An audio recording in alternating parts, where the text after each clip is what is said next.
Welcome to Anjum just design. तो दोस्तों आज हम आप लोगों के लिए लेकर आए हैं डिज़ाइनर टॉप। आप देख सकते हैं इसकी एक स्लीव प्लेन है और एक स्लीव डिज़ाइनर है। तो हम आपको इसकी कटिंग और स्टिचिंग बताते हैं। तो उसके लिए हमें यहाँ लगाया पूरा 2.5 मीटर फैब्रिक, मतलब 2.5 मीटर फैब्रिक को हमने इस तरह से ओपन किया। ओपन करने के बाद इस तरह से इसके विड्थ साइड से हमने इसे फोल्ड किया। फोल्ड करने के बाद ये देखिए विड्थ साइड से हमने 2 फोल्ड किया, उसके बाद में हमने विड्थ साइड में ही 4 फोल्ड कर लिया। अब हमने यहाँ पर लगाया अपने जो टॉप है उसकी लेंथ का निशान जो है 20 इंच पर, मतलब 20 इंच पर हमने इसकी लंबाई का निशान लगाया। फिर जो शोल्डर है, कंधी है, उसका निशान हमने लगाया 6.5 इंच पर। इस तरह से फिर जो शोल्डर्स की गहराई है उसका हमने जो निशान लगाया है वो है 6.5 इंच। फिर हमने यहाँ पर फिटिंग का निशान लगाया। फिटिंग का जो निशान है वो हमने लगाया है 9 इंच पर, इस तरह से। फिर इसके नीचे हमने यहाँ पर 7 इंच पर एक इस तरह से मार्क किया। फिर इस तरह से हमने 8 इंच पर एक निशान इस तरह से लगा दिया। फिर उसके नीचे यहाँ पर हमने 9 इंच पर एक इस तरह से निशान लगाया, ये देखें कुछ इस तरह से। फिर इस मार्क को हमने इस तरह से सारे मार्क को मिला दिया। उसके बाद हमने यहाँ जो शोल्डर है उसकी गहराई का इस तरह से निशान लगाया। फिर हमने मार्जिन का यहाँ पर निशान लगाया इस तरह से। अब हम इसे यहाँ से इस तरह से सिंपल कट कर लेंगे।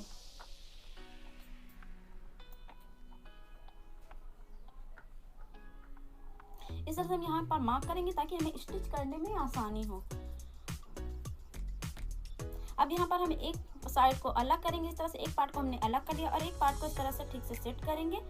सेट करने के बाद यहाँ पर हम करेंगे आर्म होल की कटिंग और नेक की कटिंग। इस तरह से हमने आर्म होल का यहाँ पर निशान लगाया और हम यहाँ पर नेक का निशान लगाएंगे। तो उसके लिए हमने यहाँ पर 2 इंच पर इस तरह से निशान लगाया। फिर इसके नीचे हमने यहाँ पर 6.5 इंच, मतलब 6.5 इंच पर हमने यहाँ पर एक मार्क कर लिया। तो इस तरह से हम यहाँ पर इस तरह से सर्कल में मार्क करेंगे और इसे इस तरह से कट कर लेंगे। कट करने के बाद अब यहाँ पर हम करेंगे बैक साइड की जो नेक है उसकी कटिंग। तो बैक साइड का जो नेक है आप छोटा या बड़ा या बराबर रख सकते हैं। ये देखिए हमने इस तरह से कट कर लिया है नेक को बैक साइड के। अब हम यहाँ पर करेंगे इनर की कटिंग, जो टॉप है उसके इनर की कटिंग। तो यहाँ पर हमने इनर के लिए 1 मीटर फैब्रिक लिया है। फैब्रिक को इस तरह से हमने ओपन किया। ओपन करने के बाद विड्थ साइड में इसे भी हमने 2 फोल्ड कर लिया और फिर विड्थ साइड से ही हम इसे 4 फोल्ड इस तरह से कर लेंगे। 4 फोल्ड करने के बाद अब हम यहाँ पर जो हमने जॉर्जेट पर कट किया था जो टॉप, वो हम इसके ऊपर इस तरह से ठीक से सेट करेंगे। ये हमने जो इसके ऊपर जो पार्ट सेट किया है वो बैक साइड है, बैक साइड ही सेट करेंगे इसके ऊपर और हम नेक नहीं कट करेंगे। बस बाकी जो सिंपल जिस तरह से हमने टॉप कट की थी उस तरह से हम इसे कट कर लेंगे, नेक नहीं कट करेंगे। तो ये जो हमारा इनर है वो कट हो चुका है। अब हम क्या करेंगे, इस तरह से ओपन करेंगे एक पार्ट और उसके ऊपर इस तरह से जॉर्जेट वाला एक पार्ट रखेंगे इस तरह से और ठीक से सेट करेंगे। सेट करने के बाद अगर पिन से आप सिक्योर करना चाहते हैं तो सिक्योर कर लें। फिर इस तरह से हम इसके नेक को इस तरह से स्टिच करेंगे। ये जो नेक है हमारा वो स्टिच हो चुका है। अब हम क्या करेंगे, जो इनर वाला फैब्रिक है उसे हम इस तरह से कट करके अलग कर लेंगे।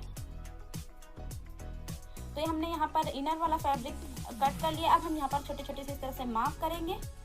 मार्क करने के बाद ये जो नीचे वाला साइड है इसे हम यहाँ से स्टिच कर लेंगे। ये हम इसे यहाँ से स्टिच कर लेंगे। ये स्टिच करने के बाद हमें जो फोल्ड करने में वो आसानी होगी, हमें बॉटम फोल्ड नहीं करना होगा। तो इस तरह से हमने इसे स्टिच कर लिया। अब हम इसे इस तरह से फोल्ड करेंगे। ये देखें कितनी फिनिशिंग के साथ हमारा नेक और जो इसका बॉटम है जो साइड का नीचे का वो फोल्ड हो चुका है। अब हम इसी तरह से हमने सेम दोनों पार्ट्स को बना लिया। अब इसके ऊपर दोनों पार्ट्स को एक दूसरे के ऊपर सेट करेंगे, उसके साइड्स को और शोल्डर्स को इस तरह से स्टिच कर देंगे।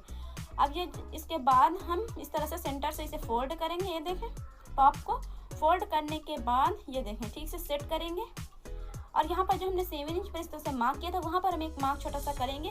फिर उस मार्क से हम यहाँ पर सेंटर में जो जितना भी हमारा ये आता है उसके सेंटर में हम यहाँ पर एक मार्क कर लेंगे इस तरह से। सेंटर में, बिल्कुल सेंटर में ही मार्क करना है। तो यहाँ पर हमने इस तरह से मार्क किया। फिर इस निशान से ये जो हमने मार्क किया है उसके ऊपर 3 इंच हम यहाँ पर एक लाइन खींचेंगे और 3 इंच हम नीचे, मतलब 6 इंच की एक लाइन पूरी खींच लेंगे। 3 इंच ऊपर और 3 इंच नीचे, मतलब 6 इंच की लाइन हम खींच लेंगे। 3 इंच की ऊपर हम खींचेंगे और 3 इंच की नीचे और इसी तरह से हम चारों लाइन ये खींच लेंगे चारों साइड पर। अब हम इस लाइन को स्टिच करेंगे। तो यहाँ पर इस तरह से ये देखिए ऊपर से किनारे से शुरू करना है और बीच में सेंटर में हमें थोड़ा सा ज़्यादा फैब्रिक लेकर इसे हम इस तरह से सर्कल में स्टिच कर लेना है। इसी तरह से हमें चारों लाइन जो हमने मार्क किए थे इसे हमने स्टिच कर लेना है चारों को। ये देखें, ये जो हमने मार्क किया था वो हमने स्टिच कर लिया। दिखने में थोड़ा सा अजीब लगता है, लेकिन जो इसकी फिटिंग है वो बहुत ही बढ़िया आती है। ये स्टिच करने के बाद जो टॉप की या कुर्ते की आप जिसमें भी ये मार्क करेंगे, ये स्टिच करेंगे, उसकी जो फिटिंग है वो बहुत ही बढ़िया सी आती है। अब हम यहाँ पर करेंगे स्लीव्स की कटिंग। तो स्लीव्स में जो हमारी राइट हैंड की जो स्लीव्स है वो डिज़ाइनर होंगी और लेफ्ट हैंड की प्लेन होंगी। तो यहाँ पर हम पहले डिज़ाइनर स्लीव्स कट करते हैं। तो उसके लिए हमने फैब्रिक को इस तरह से 2 फोल्ड किया है कॉर्नर शेप में। ये देखिए, ये जो हमारा फैब्रिक है पूरा 1.5 मीटर है, तो इस तरह से हमने फोल्ड किया। फोल्ड करने के बाद अब यहाँ पर 8 इंच जहाँ पर हमारा आता है उतना हम मार्क कर लेंगे यहाँ से इस तरह से। फिर ये हमारा कुछ 11 इंच मतलब 11 इंच पर आया हुआ है। फिर इसके नीचे से हम यहाँ पर जो भी हमारे स्लीव्स की लेंथ है, जो भी आस्तीन की लंबाई है उसका निशान लगाएंगे। तो ये हमने यहाँ पर 22 इंच पर निशान लगाए। तो ऊपर से लेकर ये हमारा कुछ 33 मतलब 33 इंच पर आया। तो 33 इंच पर हम इस तरह से मार्क कर लेंगे। ऊपर कॉर्नर से इस तरह से हम 33 इंच पर मार्क करते चले जाएंगे। फिर इस तरह से हम सर्कल में एक निशान लगा लेंगे। अब हम यहाँ ऊपर जो स्लीव्स में सर्कल होता है ऊपर, वो हम कट करेंगे। यहाँ पर इस तरह से सर्कल का निशान लगाएंगे, कट नहीं करेंगे, निशान लगाएंगे। इस तरह से हम सर्कल का इस तरह से निशान लगा लेंगे। जो स्लीव्स में जिस तरह से सिंपल स्लीव्स में कट होता है, निशान लगता है, उसी तरह से हम यहाँ पर मार्क करेंगे। फिर इसे हम कट कर लेंगे। ये देखें, इस तरह से हमने इसे मार्क किया, ये कट कर लिया।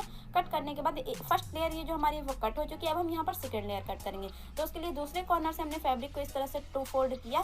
फिर जो फर्स्ट लेयर थी वो हम इसके ऊपर इस तरह से ठीक से सेट करेंगे। ठीक से हम इस तरह से सेट करेंगे। सेट करने के बाद यहाँ ऊपर साइड हम इसे मार्क कर लेंगे। ये इसे हम इस तरह से मार्क कर लेंगे। इस तरह से मार्क करने के बाद जो इसकी लंबाई है वो हम देखेंगे। तो ये हमारी 24 इंच लंबी है, मतलब कि 24 इंच जो इसकी स्लीव्स की जो फर्स्ट लेयर है उसकी लेंथ है। तो यहाँ पर हम 8 इंच इसमें से कम कर देंगे। तो ये हमारा फिर आ जाएगा 16 इंच मतलब कि 16 इंच।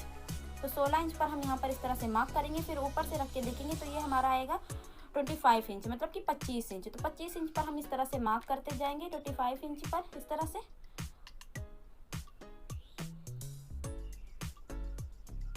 इस तरह से हम सर्कल में कट कर लेंगे, निशान लगा लेंगे। उसके बाद में हम इसे कट कर लेंगे। अब ये हमारी दूसरी लेयर भी कट हो चुकी है। ये इसकी जो लेंथ है वो है 16 इंच। अब इसकी हम जो थर्ड लेयर है वो इसकी हाफ कट करेंगे। तो वो हमारी आएगी 8 इंच। तो यहाँ पर इस तरह से फैब्रिक को हमने कॉर्नर में इस तरह से सेट किया है कॉर्नर शेप में। उसके बाद में हम जो हमारी सेकेंड लेयर है वो इसके ऊपर इस तरह से ठीक से सेट करेंगे। सेट करने के बाद यहाँ पर इसका हम हाफ लेंगे। तो यहाँ पर 8 इंच हम यहाँ पर मार्क करेंगे। 8 इंच पर मार्क करने के बाद ये ऊपर कॉर्नर से जितना भी आता है हम उतने में यहाँ से मार्क कर लेंगे। ये देखिए, तो इस तरह से हम सिंपल उसी तरह से जिस तरह से हमने पहले 2 लेयर कट की हैं उसी तरह से हम ये लेयर भी कट कर लेंगे। ये देखें, कट करने के बाद ये भी हमने निशान लगा लिया। मार्क करने के बाद जो सर्कल मार्क करने के बाद ये भी हमने यहाँ पर निशान लगा लिया। अब हम इसे कट करेंगे। तो ये हमारी थर्ड लेयर भी कट हो चुकी है। अब हमें क्या करना है, इसके सेंटर में यहाँ ऊपर साइड हमें मार्क करना है। इस तरह से हमने सारी लेयर्स में हम इस तरह से मार्क कर लेंगे। ये देखें कि कुछ इस तरह से हम सारे लेयर्स में मार्क कर लेंगे। उसके बाद हम इस तरह से फर्स्ट लेयर को सेट करेंगे। घेर आप देख रहे हैं कितना ज़्यादा हमारी स्लीव्स में। फिर हम उसके ऊपर ये दूसरी लेयर जो है वो सेट करेंगे। फिर हम यहाँ पर जो हमारी तीसरी लेयर है वो सेट करेंगे इसके ऊपर। सेट करने के बाद इसे हम स्टिच कर लेंगे यहाँ से ऊपर से। और इसके जो साइड्स हैं वो भी हम स्टिच कर लेंगे।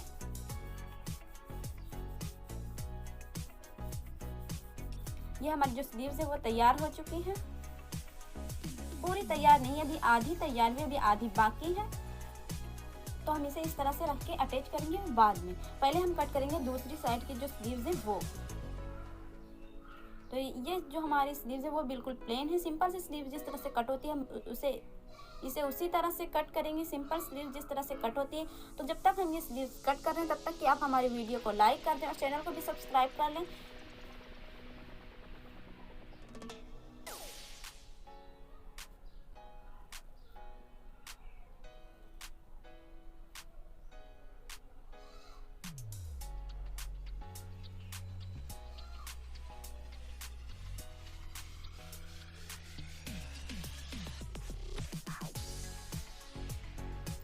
हमारी जो स्लीव्स है कट हो चुकी है। अब हम इनर कट करेंगे, स्लीव्स का जो इनर कट करेंगे। तो उसके लिए हमने फैब्रिक को इस तरह से 4 फोल्ड कर लिया है। 4 फोल्ड करने के बाद जो हमने ये स्लीव कट की है उसके ऊपर इस तरह से सेट करेंगे और इसे हम कट कर लेंगे। जो इनर है वो हमने यहाँ पर थोड़ा सा कम रखा हुआ है, उसकी जो लेंथ है हमने यहाँ पर थोड़ी सी कम रखी हुई है। आप देख सकते हैं किस तरह से हम बस सिंपल से रख कर इसे कट कर लेना है, कोई मार्क वार्क नहीं करना है। तो इस तरह से हमने इसे कट कर लिया। अब यहाँ पर सेंटर में मार्क करेंगे और ये जो इसका बॉटम है वो हम फोल्ड करके इसके अंदर सेट करके इस तरह से हम अटैच करेंगे दोनों स्लीव्स को।